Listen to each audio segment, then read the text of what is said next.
अस्सलाम वालेकुम दोस्तों, मैं हूं आपके साथ आयशा। तो दोस्तों, कई बार हमें ये लगता है कि अपने देश की सियासत और राजनीति में जो चल रहा है उससे मुसलमानों को क्या मतलब है। कई मुसलमान ये कह रहे हैं कि जब बीजेपी को मुसलमानों का वोट ही नहीं चाहिए तो वो जीतने के बाद किसको मुख्यमंत्री बनाती है, इससे मुसलमानों को कोई फर्क नहीं पड़ना चाहिए। लेकिन हकीकत तो यह है कि बीजेपी को बेशक मुसलमानों के वोटों की ज़रूरत नहीं है, लेकिन बीजेपी की केंद्र सरकार के जीतने के बाद जितने भी फैसले होते हैं वो सिर्फ और सिर्फ मुसलमानों के खिलाफ ही होते हैं। और इसका सबसे बड़ा फ्रेश एग्जाम्पल आज हमारे सामने जम्मू कश्मीर और बाबरी मस्जिद है। आज मैं कुछ फैक्ट्स के साथ आपको ये बताऊंगी कि क्या मैं ऐसा क्यों कह रही हूँ। लेकिन सबसे पहले बीजेपी ने राजस्थान, मध्य प्रदेश और छत्तीसगढ़ के लिए जिन लोगों को मुख्यमंत्री बनाया है उनके बारे में राहुल गांधी ने जो लिखा है वो आपको बताना चाहती हूँ, ताकि आप ये समझ पाएंगे कि असल में बीजेपी आखिरी पंक्ति यानी लाइन से जिन लोगों को मुख्यमंत्री चुनती है उसकी असल वजह क्या है।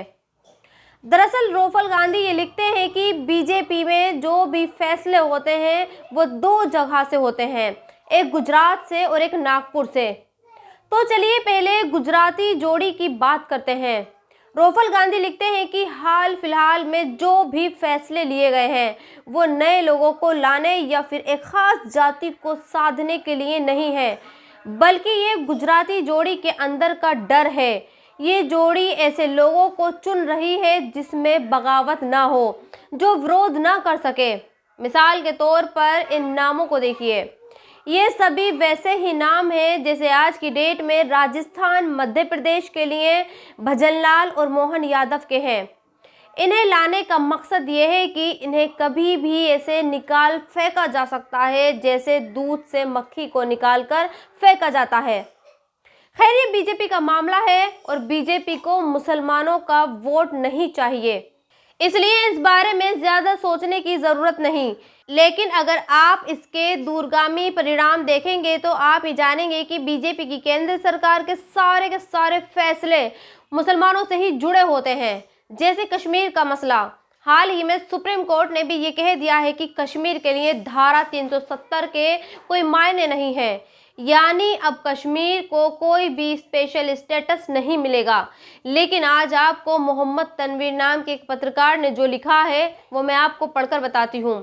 दरअसल तनवीर ये लिखते हैं कि 370, 35A, 371 ये कानून सिर्फ जम्मू कश्मीर से ही क्यों हटाया गया, अरुणाचल प्रदेश, मिजोरम और नागालैंड, मेघालय, मणिपुर से क्यों नहीं हटाया गया। दरअसल अरुणाचल प्रदेश, मिजोरम और नागालैंड, मेघालय, मणिपुर इन जगहों पर मुस्लिम आबादी ना के बराबर है। इन राज्यों में आदिवासी और हिंदू समुदाय के लोग बड़ी संख्या में रहते हैं, इसलिए सरकार ने कभी यहाँ से 370, 35A, 371 जैसे कानूनों को हटाने के बारे में सोचा तक नहीं।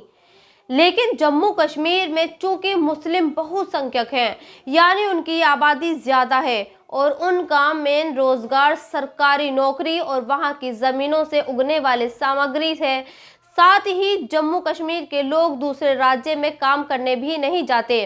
लिहाजा सरकार वहां मुसलमानों को कमज़ोर करना चाहती है और यही वजह है कि वो कश्मीर के मुसलमानों के उनके सारे हक छीन रही है और कश्मीरी मुसलमानों को बर्बाद करने के लिए संवैधानिक सरकार कश्मीर में दूसरे राज्य के हिंदुओं को बसाना चाहती है। सीधे सीधे कहें तो कश्मीरी मुस्लिम से संवैधानिक सरकार नफरत करती है, क्योंकि वहां के ज्यादातर लोग आत्मनिर्भर मुसलमान हैं। उत्तर प्रदेश, बिहार, झारखंड आदि काऊ बेल्ट के मुकाबले कश्मीर के लोग ज्यादा सुखी हैं।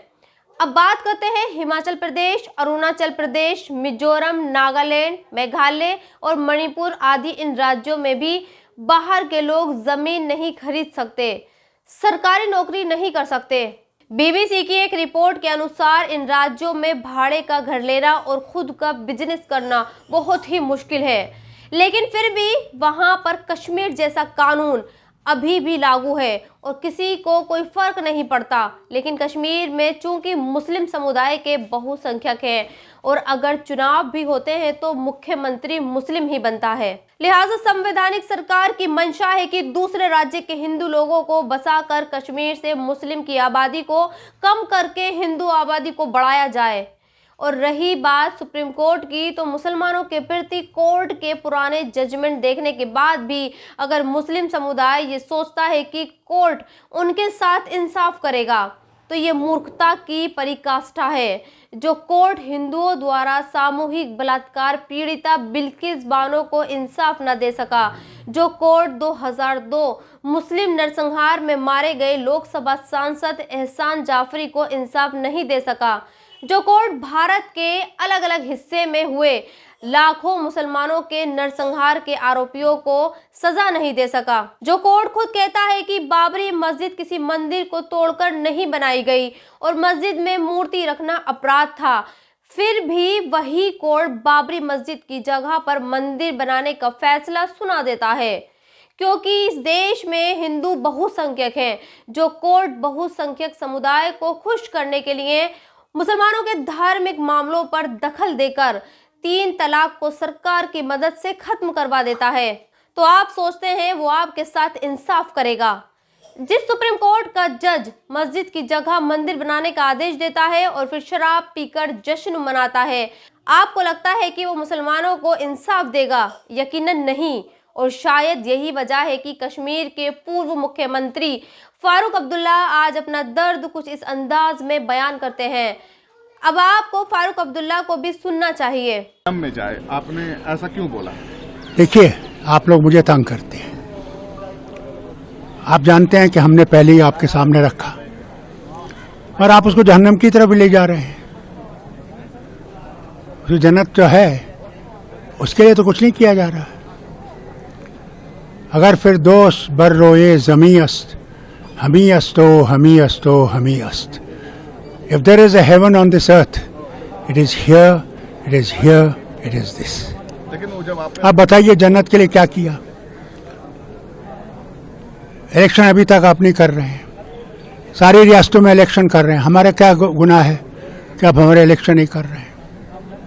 दूसरा बताइए, स्टेटहुड कौन सी रियासत है अभी तक, आप जब से हिंदुस्तान आज़ाद हुआ, जिसको रियासत से दर्जा यूटी का हुआ?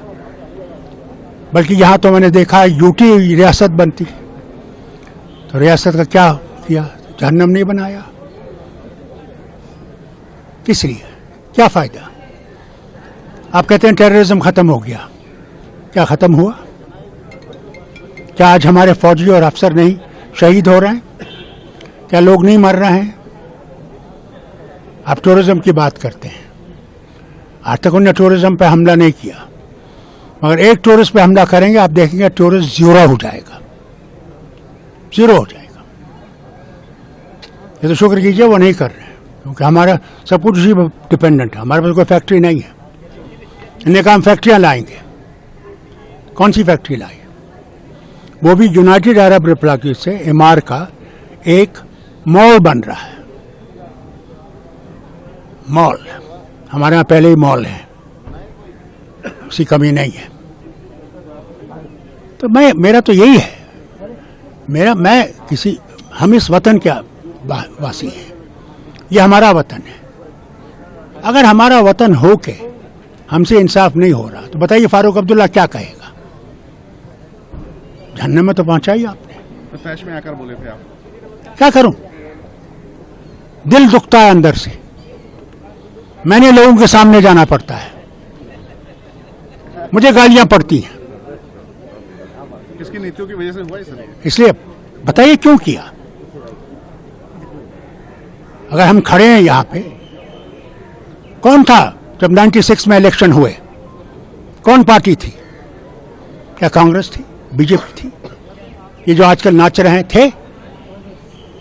उसका सिर्फ फारूक अब्दुल्ला और उसकी जमात थी। बमों में, गोलियों में खड़े थे। किस लिए? ये झंडा जो है ये खड़ा रहे, खड़ा रहे। मगर उसके आपको इज्जत नहीं है। आप पार्लियामेंट के हमले की बात करते हैं। जब स्टेट असेंबली पे हमला हुआ, ये तो अल्लाह का करम है कि 5 मिनट पहले मुझे निकलना पड़ा गवर्नर साहब से मिलने के लिए। 40 लोग मर गए। क्या उसका कहीं मेंशन आता है? कोई बोलता है? वो ढूंढते थे फारूक कहाँ है, कौन है, कहाँ है फारूक, कहाँ है फारूक। वो फारूक जानते नहीं थे कहाँ है। सब बाहर से आए थे। बाहर पाकिस्तान? हाँ, और कहाँ से आएंगे? चीन से तो नहीं आते। तो ये देखते हुए भी आप हमारा दिल नहीं जीत रहे हैं। जब प्रधानमंत्री ने हमें बुलाया, सब लीडर्स को, मैंने प्रधानमंत्री से साफ एक बात कही। मैं प्रधानमंत्री, आपको हम पे विश्वास नहीं, हमको आप पे विश्वास नहीं। इस विश्वास को कैसे हम पैदा करें? प्रधानमंत्री ने जवाब में कहा, दिल की दूरी और दिल्ली की दूरी को दूर करना है। क्या आज तक उस दूरी को दूर किया गया? बताइए। आप फारूक अब्दुल्ला कहेगा तो क्या कहेगा? हमारा कसूर नहीं है। हम लोग खड़े रहे, आज तक खड़े हैं, जब तक जिंदगी है खड़े रहेंगे, इस देश के साथ खड़े रहेंगे। हम किसी और देश के साथ खड़े नहीं रहेंगे। मगर हमारी भी तो इज्जत कीजिए, हमारे दिल को भी तो जीतने की कोशिश कीजिए। और तो मैं कुछ नहीं कहता, इसीलिए वो अल्फाज मैंने इस्तेमाल किए। ये आपके सामने क्लैरिफिकेशन दे रहा हूं, क्योंकि कई मीडिया के जमाते इसको बहुत उस तरह के इस्तेमाल करेंगे। यह आदत ऐसी है, मगर दिल फट गया है, इतना अंदर है, बयान नहीं कर सकता। आज रिजर्वेशन बिल आ रहा है औरतों के लिए।